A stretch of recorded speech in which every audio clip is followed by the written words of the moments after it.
Bom dia. É uma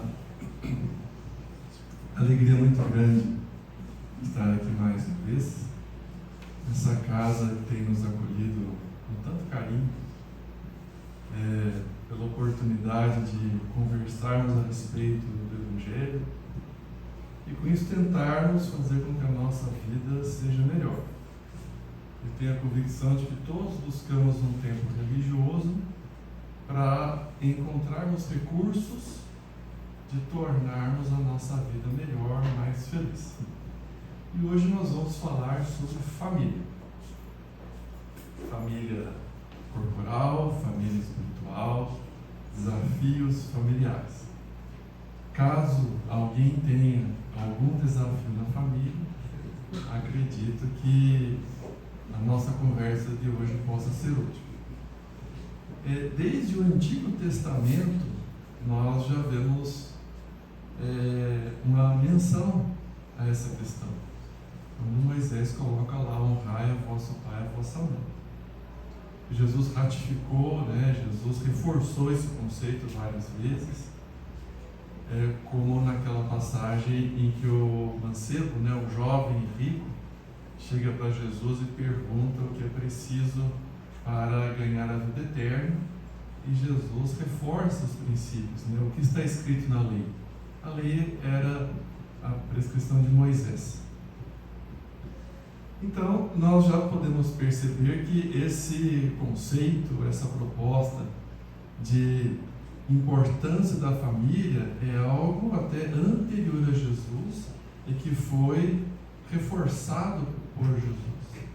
Em relação aos pais, a gente vê no capítulo 14 do Evangelho que o capítulo tem esse nome: honrai a vosso pai e a vossa mãe. Os itens 1 a 4 que falam da piedade filial. Em relação à piedade filial, é interessante notar que todos nós que aqui estamos temos um compromisso com o pai e com a mãe biológicos. Porque a alma é uma criação divina, mas o corpo físico é uma oportunidade dos pais biológicos. Claro que também temos o dever de gratidão com aqueles que nos criaram quando não são os pais biológicos. Mas precisamos ter essa compreensão. Por mais difíceis, desafiadores ou complexos que sejam os nossos pais biológicos, todos temos uma dívida de gratidão para com eles. E quando às vezes o pai ou a mãe tem uma conduta declaradamente inadequada ou que nos impede uma convivência pacífica? Porque isso acontece. Aí cabe a orientação do Evangelho, como para todas as outras questões problemáticas da nossa vida. Devemos fazer a nossa parte. Porque nenhum de nós consegue resolver a vida do outro. Apesar de nós termos muito empenho nisso, de sempre queremos resolver a vida do outro, a nossa maior carga de energia deveria ser destinada a tentar resolver a nossa própria vida. Então, quando os pais, porventura, não tenham atendido da maneira desejável a proposta, nós devemos ter a gratidão e devemos fazer o que estiver ao nosso alcance e entender que não somos responsáveis pela conduta do outro. Mas lá no Evangelho, segundo o Espiritismo, está colocado o termo honrar como algo além do amar. Porque honrar envolve um comprometimento, uma atenção, um cuidado que vai além de amar simplesmente. E se Jesus nos recomendou amar até os inimigos, imaginemos quão grande não é o nosso compromisso de amar os nossos entes queridos, mesmo que tenham sido pais difíceis. Tem uma passagem, um fato real que deu-se na cidade de Baltimore, nos Estados Unidos, em que havia um indivíduo, um advogado, que era uma referência na comunidade local. Porque era um homem probo, era um bom cidadão, ele era ativo na igreja que ele professava, era um pai amoroso, um esposo dedicado, um bom amigo, e ele se envolvia com iniciativas para que o local em que ele vivia realmente fosse o melhor possível. E numa iniciativa de um jornal local, ele foi entrevistado, e então ele disse que a proposta de vida equilibrada que ele tinha, ele devia muito ao seu pai. E o jornalista ficou tão encantado, né, com aquele homem que era realmente um bom cidadão, e perguntou se ele tinha irmãos, e ele falou: sim, tenho um irmão gêmeo. Puxa, eu gostaria de conversar com ele também, é possível? Claro. Deu o nome e o endereço do irmão gêmeo. Quando o jornalista foi chegando no endereço que ele havia sido mencionado, ele se surpreendeu porque percebeu que era uma penitenciária. E confirmou à secretaria que, de fato, o indivíduo, que era irmão gêmeo daquele bom cidadão, estava ali preso. Ele ficou muito intrigado, aguardou o dia próprio de visita, solicitou uma entrevista com o presidiário e falou: você é o irmão gêmeo do fulano? Sim. E você está preso? Sim. Mas o que aconteceu? O meu pai era muito difícil. Meu pai nos agredia todos os dias, meu pai agredia minha mãe, meu pai era alcoólatra, meu pai era um criminoso, meu pai roubava. Então, tendo essa situação dentro de casa, eu acabei enveredando para o crime. Aí o jornalista ficou assim, extremamente intrigado, voltou àquele outro irmão, que é um exemplo para a sociedade, e relatando a entrevista que tiveram com o irmão preso, ouviu então daquele bom cidadão assim: claro, eu disse para você que a minha proposta de uma vida equilibrada eu devia ao meu pai. Eu aprendi com meu pai tudo que eu não devia fazer. Eu vi quanto custava aqueles hábitos inadequados e fiz a proposta para mim mesmo de tentar ser uma pessoa melhor. Então, essa passagem ilustra que aqueles que porventura tenham tido desafios na sua infância relativos aos pais, não estão livres do dever de gratidão para com eles. E podemos aproveitar todas as experiências para o nosso crescimento. As experiências boas, nós repetimos.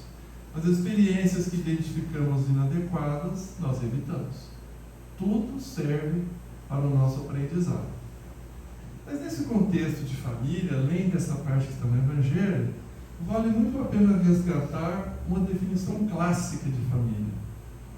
É a célula máter da sociedade, ou a célula principal da sociedade. É interessante pensar nisso, porque o nosso organismo é composto por trilhões de células. E cada célula tem a sua importância. Então, nos dias atuais, nós temos tido um grande empenho com diversas propostas de como consertar o mundo lá fora. Nós temos receitas prontas para os políticos, para a ONU, para o presidente da Rússia, da Ucrânia. Nós sabemos exatamente o que todos devem fazer. Mas é importante considerar que o mundo melhor que nós queremos vai começar quando a nossa família estiver bem. É mais fácil nos ocuparmos das questões externas do que trabalharmos as questões internas. Tanto as nossas internas, próprias, quanto as da nossa família. Mas aqui vem uma revelação importante.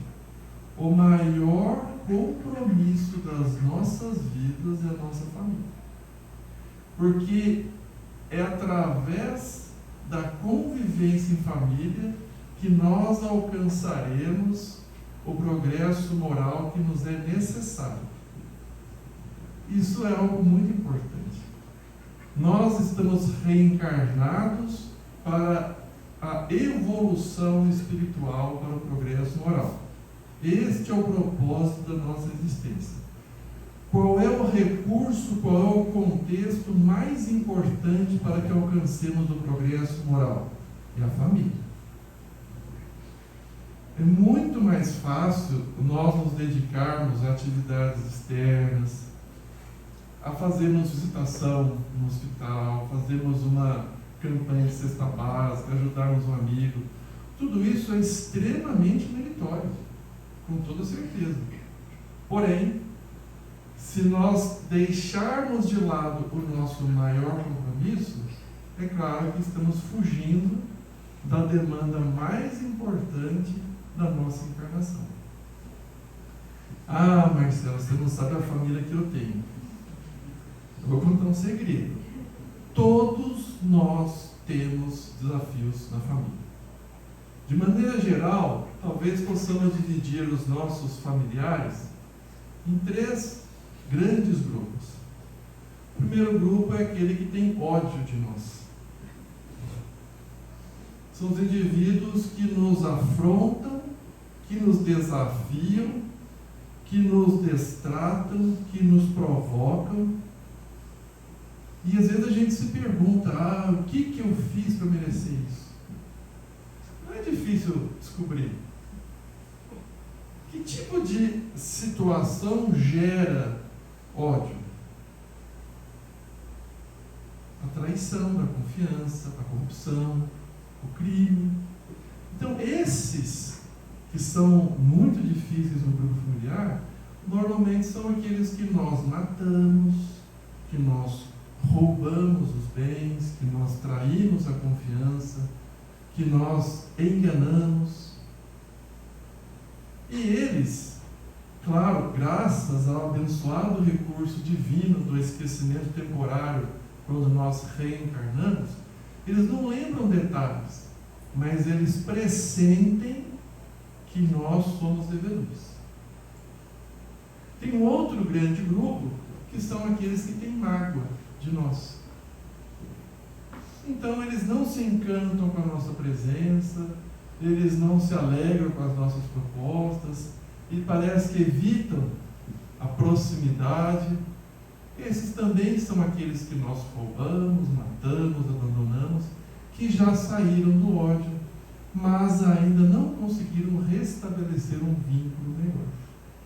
E o terceiro grupo, porque a justiça divina se chama misericórdia, são aqueles que nos amam, são os nossos afetos. Então, às vezes é um avô, uma avó, um tio, um padrinho, um irmão, um cônjuge, um filho. São aquelas pessoas que a gente só de olhar fica feliz. E tudo que a pessoa faz, a gente entende, a gente gosta. Se a pessoa faz uma coisa errada, nós prontamente temos aquela tolerância, aquela compreensão. Nós nem precisamos perdoar porque não nos ofendemos.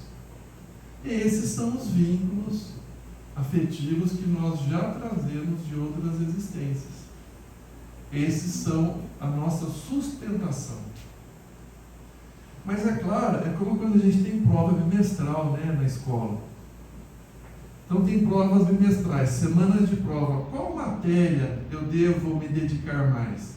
Aquela que eu gosto, que eu aprendo facilmente, que me divirto, ou aquela que eu tenho mais dificuldade? Eu tenho que começar com o que eu tenho mais dificuldade. No meu caso é matemática. Eu falo bastante de matemática porque eu tenho fé que alguma encarnação eu vou entender isso melhor. E ciências eu sempre gostei muito, biologia. Então, quando ia começar a semana de provas, eu queria pegar a biologia, porque eu nem considerava aquilo obrigação, para mim era um lazer. Mas é irracional. Nós temos que trabalhar com a razão. Então, por mais difícil que seja, eu devo começar, no meu caso, seria com matemática. Na nossa família, qual familiar eu devo me empenhar mais? Aquele que já é um patrimônio afetivo conquistado, ou aquele a quem eu muito devo e nós temos laços de ódio a superar? A lógica, a razão nos indica que devemos começar com os mais difíceis. Ah, mas tudo que eu tento não dá certo? É compreensível. Tem uma passagem de Emmanuel que ele fala que o grande objetivo em relação aos familiares difíceis é a restauração da confiança perdida. Então nós temos que adequar a nossa expectativa. Então não é uma convivência que vai nos preencher de empolgação, de alegria, de momentos mágicos. Não é. Não é. É uma convivência que está com a proposta de restabelecimento de uma confiança perdida. E é isso que nós temos que trabalhar. Mas será que é assim? É tão nítida a compreensão dos benfeitores espirituais que o maior objetivo nosso aqui é convivência familiar, que eu vou dar alguns exemplos para vocês. Vou dar vários spoilers de livros, mas acredito que vai ser muito instigante para a boa leitura. No livro Sexo e Destino, a personagem central mais evoluída ali, que é Félix, o espírito Félix, diretor de um instituto de nosso lar, vinculado ao nosso lar, chamado Almas Irmãs. Esse espírito Félix, de uma elevação moral impressionante, luminoso, bondoso. André Luiz narra que a primeira vez no plano espiritual em que ele se deparou com esse espírito Félix, ele ficou deslumbrado, sem palavras. Ele dizia que reunia ao mesmo tempo a ternura da mãe e o afeto do pai em uma só pessoa. E ao longo da trama que compreende o livro Sexo e Destino, é uma leitura romanceada, num dado momento, uma das pessoas mais desequilibradas da trama, que é a Márcia Nogueira, que havia cometido toda a série de desequilíbrios, vários abortos, traições do marido, abandono das filhas, enfim, muito desequilibrada. Ela tem uma atitude realmente meritória e livre de qualquer outro sentimento que não fosse fazer o bem para a sua própria filha. Por aquela atitude, ela galgou um patamar acima em termos de méritos espirituais. E quando Félix sabe disso, ele reúne todos do instituto e anuncia: vou reencarnar. É a parte culminante do livro. André Luiz coloca assim: um raio não nos fulminaria com mais força. E aí vem a explicação: vou reencarnar para ser neto de Márcia Nogueira, porque eu tenho um débito moral para com ele. Olha, um diretor de um instituto das altas esferas espirituais ia reencarnar. Qual o programa? Ser neto. Isso, ser neto. É claro que no espírito evoluído, estando reencarnado, ele vai ter uma atuação muito valorosa na sociedade, na família. E ele, dada a sua evolução, nem consultou as instâncias superiores. Ele coloca bem assim no livro, que a partir de um certo patamar, é a própria consciência que estabelece as atitudes sem necessidade de consultar instâncias superiores. Então ele reencarna para ser neto. A mãe de André Luiz, no livro Nosso Lar, vocês devem se lembrar, vivia nas esferas elevadíssimas. Ela às vezes vinha visitar o filho, até no filme, quem assistiu, às vezes ia visitar o filho. Depois de um tempo, André Luiz pergunta notícias do pai e ela fala: seu pai está em regiões muito complicadas do plano espiritual, porque seu pai tinha 2 amantes e as 2 exigem dele um compromisso que ele não foi capaz de atender, porque ele sempre manteve a família. Então seu pai vive agora vinculado no plano espiritual com as 2 amantes. Nossa, mãe, o que vai ser do pai? Em breve, seu pai irá reencarnar. E eu logo o seguirei, para ser esposa dele novamente e receber as 2 amantes como filhas. e rogo a Jesus que me auxilie no correto encaminhamento dessas almas para o amor. Então, qual era a programação de um espírito das mais altas esferas? Casar de novo com o marido que ela havia traído e receber as duas amantes como filhas, para que naquela convivência fosse restabelecida a verdadeira harmonia dos sentimentos que houveram sido perturbados. Será que ia ser uma convivência harmoniosa? As duas irmãs, que depois descobriram que uma era amante e não sabia da outra? E o pai com as duas? E para a mãe, será que seria fácil? Porque tem um esquecimento temporário. Então, qual era a meta de uma existência inteira de um espírito muito evoluído? Conviver com a família. Outro livro, Entre a Terra e o Céu, nós vamos ver ali o núcleo familiar de Amaro, casado em segundas núpcias com a Zulmira, e tinha o filho Júlio. Esse filho Júlio, ele desencarna no intervalo de 10 anos 3 vezes o espírito. Primeira vez afogado na praia, ele reencarna 3 vezes, desencarna 2, né? E aí a terceira ele fica. Primeira vez afogado na praia, a segunda vez com infecção de garganta gravíssima, e a terceira que ele sobrevive.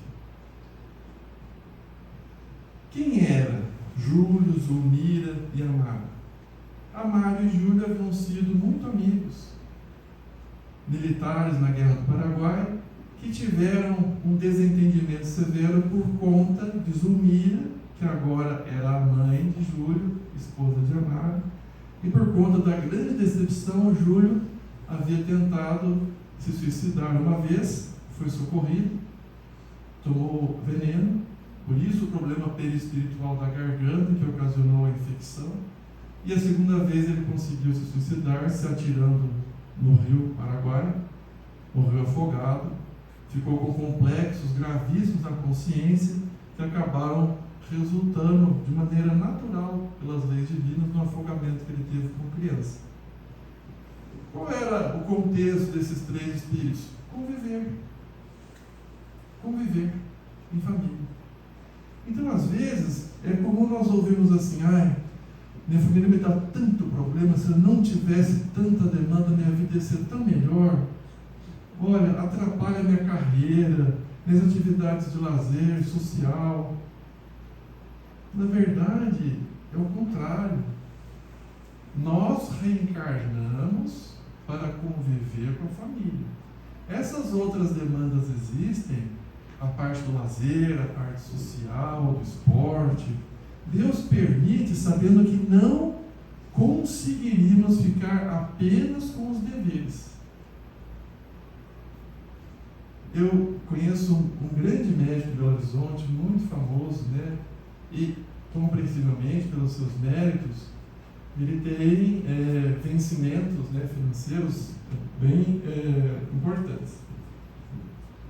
E certa vez ele conversava com o médico, dizia assim: nossa, você não tem ideia, meus filhos dão tanto problema, você não calcula o dinheiro que eu gasto para atender esses filhos.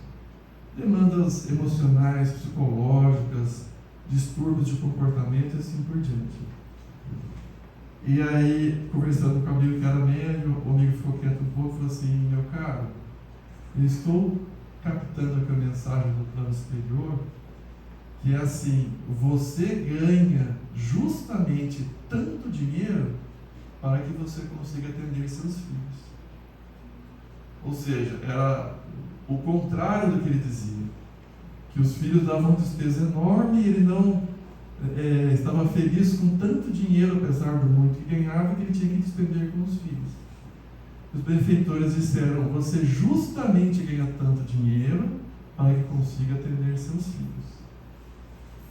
Então, essa percepção é muito importante para que nós tenhamos clareza do que é que nós estamos fazendo aqui. É fácil? Não, não é fácil. Por quê? Existe um antagonismo natural aquele que ontem morreu por minha causa pressente que eu sou um adversário, que eu não sou uma pessoa de confiança. Ele tem percepções que se confundem um pouco com a vida presente. Por isso que a consanguinidade é algo tão importante. Porque mesmo que a gente tenha dificuldade, quantas vezes ouvimos isso? Não concordo com nada, não entendo, mas é minha irmã, é meu irmão. Deixa eu ir lá socorrer meu pai e minha mãe. Não vou abandonar. Nesse processo que a gente vai aparando as arestas do passado. Então, na nossa família corporal, a maior parte dos nossos integrantes familiares são compromissos nossos. Alguns vieram para nos auxiliar na proposta. Mas também temos a família espiritual.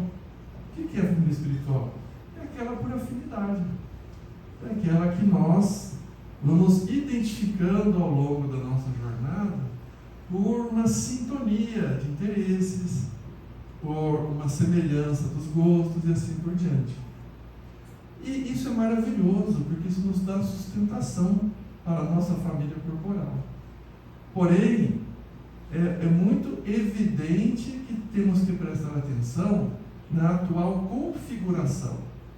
Então, aquela pessoa que é da minha família espiritual, ela certamente pode ser um sustentáculo da minha jornada. Mas se ela não veio na minha família corporal, eu preciso entender que não posso dispensar mais tempo fora da minha família, com outras pessoas, do que deveria. Tem um livro também fantástico da Ivone Pereira, que ela é da vida dela. Chama-se Um Caso de Reencarnação. É muito difícil encontrar esse livro, teve uma tiragem pequena. É um livro bem curtinho. A Ivone Pereira é uma médium, desencarnou algumas décadas atrás, fantástica, pouco conhecida, Ivone do Amaral Pereira. E ela tem livros maravilhosos psicografados. Memórias de um Suicida, foi a psicografia dela. A Tragédia de Santa Maria, que é ditado por Bezerra de Menezes, não tem nada a ver com o evento lá do Rio Grande do Sul. A Fazenda, que se chamava Santa Maria. É um livro maravilhoso porque o Bezerra de Menezes, ele dita do plano espiritual, uma história que já havia acontecido, mas o Bezerra fora personagem da história. É um livro extraordinário. E tem uma trilogia, de Ivone Pereira, Cavaleiro de Lumières, O Drama da Bretanha, Amor e Ódio, e que são passagens dela mesma. E ela, por diversas vezes, sendo, em todas essas passagens, sendo uma moça muito culta, muito bonita, com estrutura familiar, e sempre com um espírito que lhe dedicava um afeto integral, que é o Roberto de Canaleiras. E ela todas as vezes traía, abandonava, deixava a família, deixava a filha, causando uma série de desgraças. E aí, ela veio então nessa última com o Ivone Pereira e foi avisado para ela desde pequena. Ela via os espíritos desencarnados iguaizinhos os encarnados. Até criava uma situação muito complicada à época. Imaginemos o início do século XX, os anos 1900 ou alguma coisa, uma menina, e ela via do plano espiritual o espírito Charles, que havia sido o pai dela em várias vidas. E ela tinha aquele sentimento filial em relação ao espírito Charles, que inclusive é o mentor que dita alguns livros para ela. E quando ela viu o pai biológico da atual encarnação dela, ela dizia assim, na frente de todo mundo: esse não é o meu pai, meu pai é outro. Era complicado, apesar do pai ser espírita, era uma situação muito difícil. Mas logo ela foi informada que não deveria ter casamento na encarnação, que não teria família, porque por muitas existências ela havia desconsiderado o vínculo familiar, ela havia abandonado o compromisso com o Roberto, sempre teve uma dedicação restrita para ela. Então, depois de várias existências, a misericórdia divina procurava fazê-la compreender, ela, por mau uso do livre-arbítrio, desconsiderava.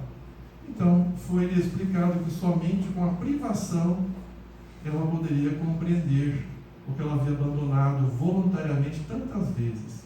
É aquele ditado, né? A gente só dá valor quando fica sem. Mas ela via o espírito de Roberto várias vezes. E ele vinha, ela sabia que era ele o grande amor da vida dela. Eles iam ao plano espiritual. Até que num dado momento ele diz para ela assim: eu vou reencarnar, vou me despedir de você. Ela ficou triste. E de fato veio um período difícil, né, da sua existência. E os mentores disseram: ele queria reencarnar na família dela, alguém próximo. E os mentores não permitiram.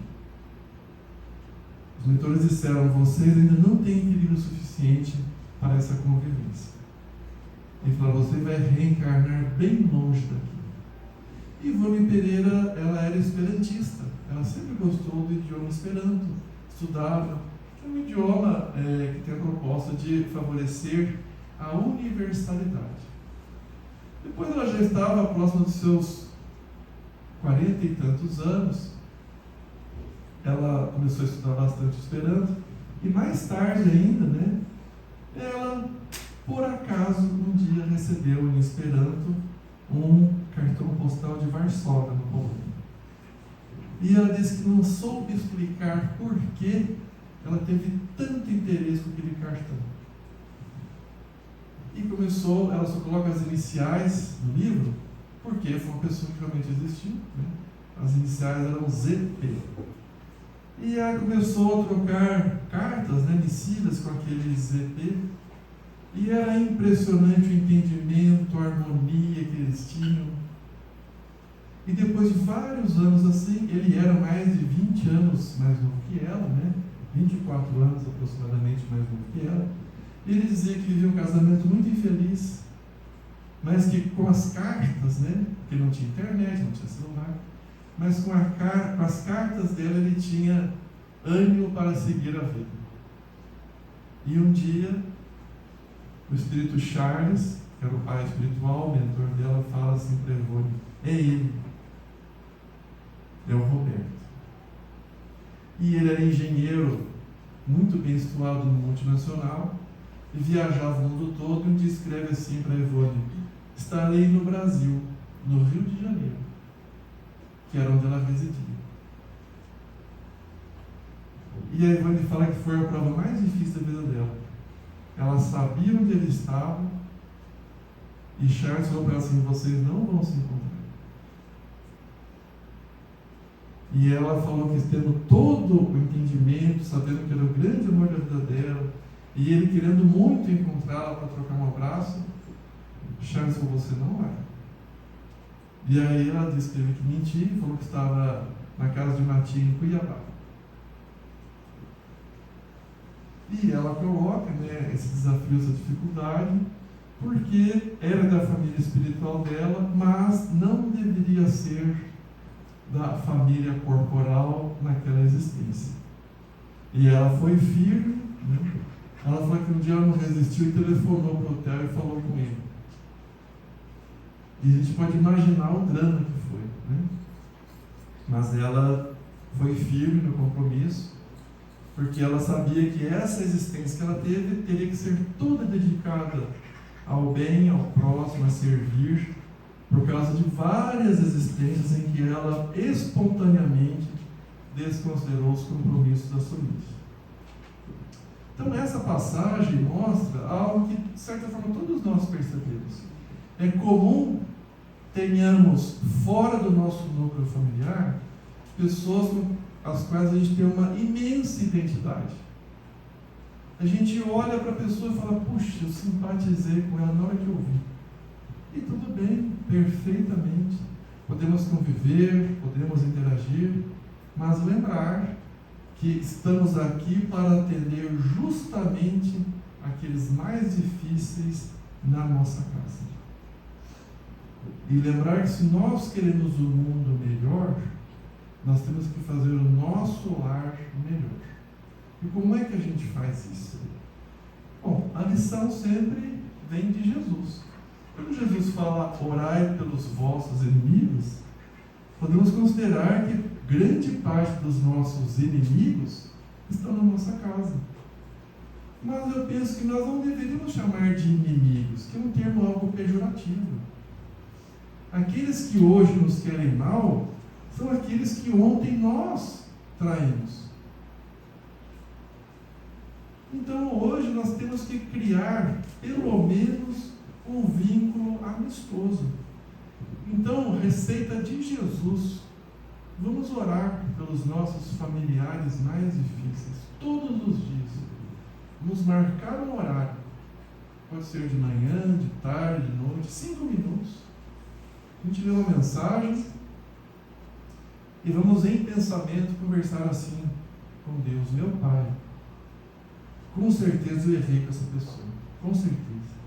Me ajude a fazer o que estiver ao meu alcance para que a situação de todos possa melhorar. É a recomendação de Jesus. Outra proposta: Evangelho no lar, todos os dias. Nossa, Marcelo, já é difícil fazer uma vez por semana? É difícil porque nós somos atrasados. Os espíritos evoluídos fazem oração o tempo todo, podem olhar qualquer livro sério. Manuel Flamengo de Miranda, Emmanuel, Joana de Ângeles, eles vão começar uma tarefa, fazem uma oração, no meio da tarefa fazem oração, terminou a tarefa, eles oram. O Clarence, André Luiz, fala que ele tinha um horário certo todos os dias para orar. Jesus, no Novo Testamento, tem muitas passagens dos evangelistas relatando que ele se recolhia para orar. Então, se os mais evoluídos conseguem, por que nós não conseguimos? 15 minutos por dia. Eu tenho certeza de que todos nós desperdiçamos muito mais do que 15 minutos com bobagem no celular. Então, tempo nós temos. Mas tem que ter a disposição, tem que ter a vontade. Vamos fazer o Evangelho no lar todos os dias. Uma vez por semana, talvez fosse o suficiente algumas décadas atrás. No atual contexto da humanidade, eu penso que uma vez por dia é o indicado. 15 minutos. Com horário marcado. Assim como nós, no mundo profissional, respeitamos e gostamos de pontualidade, é a mesma coisa com os espíritos mais evoluídos. E se fizer em hora qualquer, serve? Claro que serve. Mas com certeza, os benfeitores que irão nos assistir, talvez não sejam os mais iluminados. Porque quanto mais elevado é o espírito, mais cioso ele é do uso do tempo. Então vamos fazer 15 minutos, uma mensagem simples, do livro Fonte Viva, Pão Nosso, ou o que a pessoa gostar. Uma prece no início, uma prece no fim, um copo de água. Ah, mas na minha casa tem uma pessoa que não participa. Não tem importância, faça você. E depois, sugestão, leve água para ela. Olha, essa aqui é a água da nossa oração. Eu separei um copo para você. É água. Tenho certeza que a pessoa, ao longo do tempo, ela vai pelo menos se sensibilizar. Então essa é uma sugestão muito importante. Inclusive porque com o Evangelho no lar, nós, além de nos beneficiarmos, de lembrarmos o que é que estamos fazendo aqui, nós também proporcionamos auxílio para os espíritos que nos acompanham. Porque parte dos nossos desafetos está na família, reencarnada. E a outra parte está no plano espiritual, nos acompanhando, conferindo se nós estamos cumprindo tudo o que prometemos. Porque para reencarnar a gente prometeu um monte de coisa. Que seríamos bons pais, boas mães, bons cônjuges, bons filhos, bons irmãos. A gente reencarna, esquecimento temporário, o apego às coisas da matéria, mas do plano espiritual todos temos espíritos que nos acompanham. No mesmo livro Entre a Terra e o Céu, na casa de Antonina, que era uma mulher jovem, que havia ficado viúva, havia tido 4 filhas, né, e um faleceu em tenra idade, viúva, pobre, com 3 filhos, muito dedicada à religião, ela também espírita. E na casa dela, quando André Luiz vai lá atendê-la junto com Clarence, há um espírito ali que morava na casa, Leonardo Pires, que havia sido avô da Antonina. Nossa, mas uma pessoa tão boa e com espírito ali, ele não era mau. Ele estava algo confuso com a situação, ainda muito vinculado à guerra no Paraguai, não entendia bem o que se passava, porque, a bem da verdade, quem de nós se prepara para a morte? Quem? E olha que a morte é um evento natural. Nós sabemos que um dia devolveremos este corpo que nos serve para a natureza. Isso é um fato biológico. Mas a gente deixa para depois, né? Quando eu ficar velho, como se só pessoas com 100 anos morressem.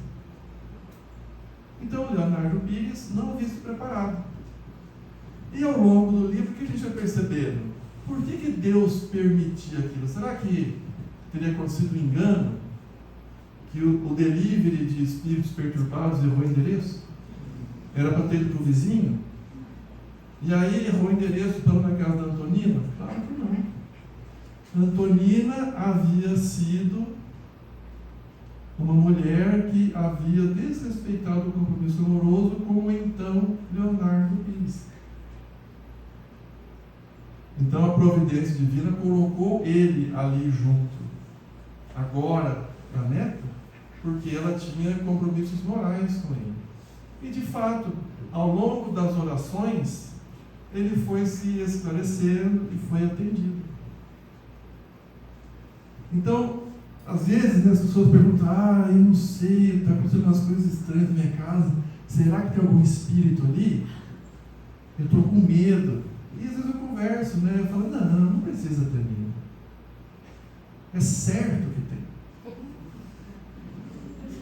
Não precisa ficar com receio de que talvez tenha. Tem. É certo. Por quê? Porque são aqueles vinculados a nós. Os nossos benfeitores do plano espiritual, os nossos anjos da guarda, os tutores da família, nos acompanham. Aqueles que se sintonizam com os nossos hábitos, nos acompanham. Quais são os nossos hábitos? E cada um se pergunte: quais são os meus hábitos? O que eu faço quando tenho liberdade de ação? O que eu faço quando tenho pensamento livre? Se estivermos tranquilos ao responder a sua pergunta, estejamos tranquilos quanto aos espíritos que estão na nossa casa. Nós cultivamos o hábito de oração, nós lembramos de orar por aqueles a quem nós prejudicamos no passado, porque nós prejudicamos. Não adianta fingirmos que isso não aconteceu, porque se fôssemos espíritos puros, nós não estaríamos aqui.